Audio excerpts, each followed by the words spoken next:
Hello and welcome to your fourth online summer pre-calc course. Of course, I'm Mr. Marcus, your facilitator, and today's topic is simplifying expressions with exponents and with negative exponents, okay? So we're going to see four quick examples. These are on section 1.2, and if I'm not mistaken, these are pages 17 and 18 of your textbooks.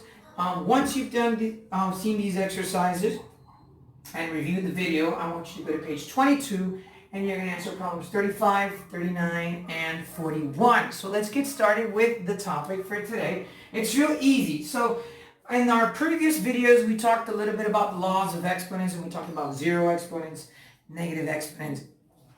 Today we're going to continue with that, but we're actually going to see when we have an exponent expression. So we're actually going to keep combining the laws. So let's look at this real quick. Now, you have 2a cubed b squared multiplied by 3a b to the power 4 elevated to the power 3. So what are you going to do here? Well, the first thing you're going to do is you're going to leave your left side completely untouched. So this is going to stay as 2a cubed b squared. And this now, you're going to evaluate each expression by itself. So 3 cubed is 27. Okay, because 3 times 3 times 3 times 3 is 27. That's where we get this one from. Remember that there is an exponent of 1 here. So you're actually going to say a to the power of 1 by itself 3 times is a cubed. And then you're going to multiply 4 times 3, which is 12. And that's going to be b to the power of 12. And now what we're going to do is first multiply our constants, which in this case is 2 and 27. And that's going to be 54. And then we're going to, since we're multiplying, and in the previous video we discussed that whenever we're multiplying exponents with the same base, we add the exponents. So we have a to the power of 3, and we're going to add it to the other a to the power of 3. So 3 plus 3 is 6, and that would be a to the power of 6. And then you have 2b squared multiplied by b to the power of 12. Again, we add the exponents, and that would be b to the power of 14. And that's it for that exercise. Again, all I did was I elevated this to the cube because it's 3ab4 elevated to the power 4 cubed. So 3 times 3 times 3 is 27. 1 times 3 is 3. 4 times 3 is 12. Then I just multiplied my constants. 2 times 27, which is where I got the 54 from. And then you're going to add your exponents because they have the same base. So 3 plus 3 is 6. A to the power of 6. 2 plus 12 is 14. A to the b to the power of 14, and that's it for that example. So now let's look at the second one. Okay, so we have x over y cubed multiplied by y squared times x over z, and all that elevated to the power of 4. Now I know that sounds like a mouthful, but the reality is that it's really easy to do. So all you're going to do first is elevate this exponent to the cube. So x to the power of 3. Remember, there's a 1 here and there's a 1 here, so it's like saying 1 times 3, which is 3. So that's going to be x cubed. The same thing with the y, that'd be y cubed. And of course, this is a multiplication problem. So we're going to look at our other expression, and we're going to multiply. 2 times 4 is 8, so that would be y to the power of 8.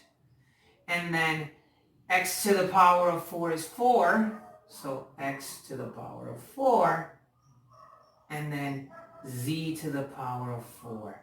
Now this seems a little confusing, but what we're going to do is actually combine like terms and apply the respective operations. So x cubed and x to the power of 4, because I'm multiplying them and the bases are the same, that's going to be x to the power of 7. Now here I have y to the power of 8, and down here I have y cubed. Now technically this is a division problem because it says y to the power of 8 and y cubed. And since the bases are the same, which is y, all you're going to do in this case is you're going to subtract them. So 8 minus 3 is 5, and that would be y to the power of 5.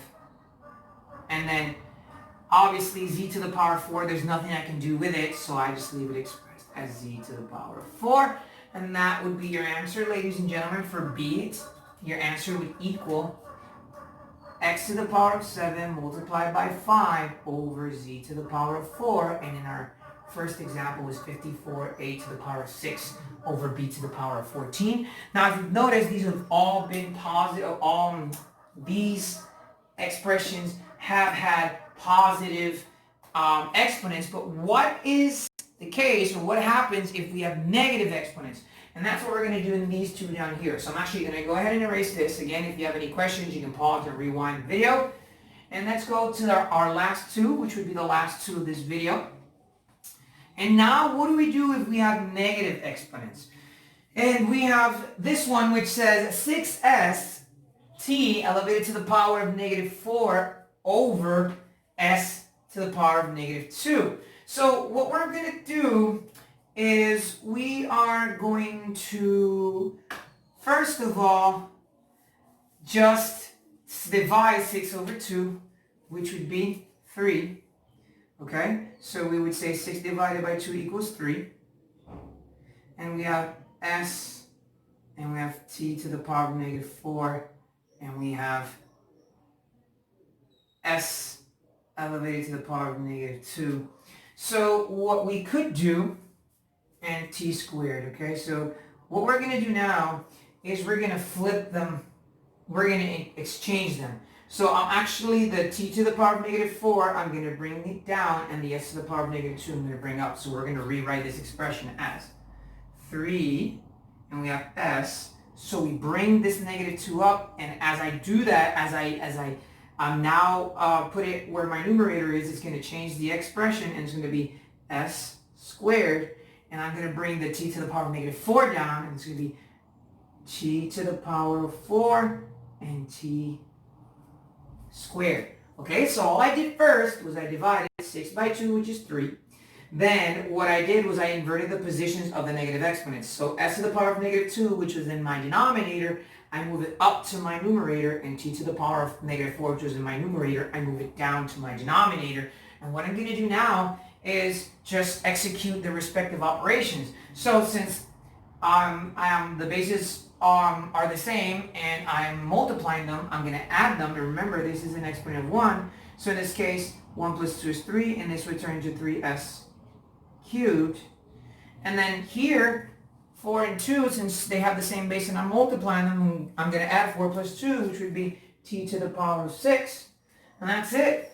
And my final answer is 3s cubed over t to the power of 6. And that's it, ladies and gentlemen. That is it for that example. We're going to do the last one real quick. And then after that, it's time to do the practice problems. All right, so I'm going to erase this, and we'll do the last example. The last example says y over 3z cubed elevated to the power of negative 2. Now, what do I do here? Because the negative exponent is outside. So I'm actually going to invert the position. That's all I'm going to do. Nothing more than that. That means that I'm going to rewrite this as, so I'm going to take the 3z cubed, now I'm going to move it to my numerator, and it would be 3z cubed. Now take the y and move it down to my denominator. And as I do that, that's actually going to change the exponent, because it's kind of like taking the fraction and reciprocating it or flipping it over. And when I do that, that automatically takes the exercise and actually makes the exponent positive.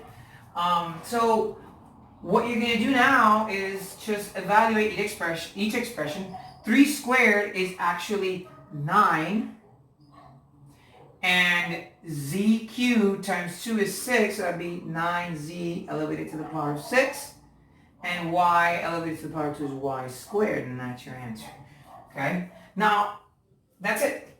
Now, this didn't miraculously happen, guys. What I did was, or what I did mentally, is I inverted the fraction.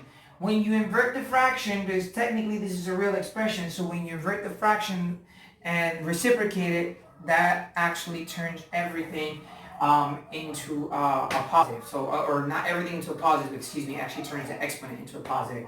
So that's it, ladies and gentlemen. That's it for this video lesson. You're going to go to page 22 of your textbooks, and you're going to answer problems 35, 39, and 41.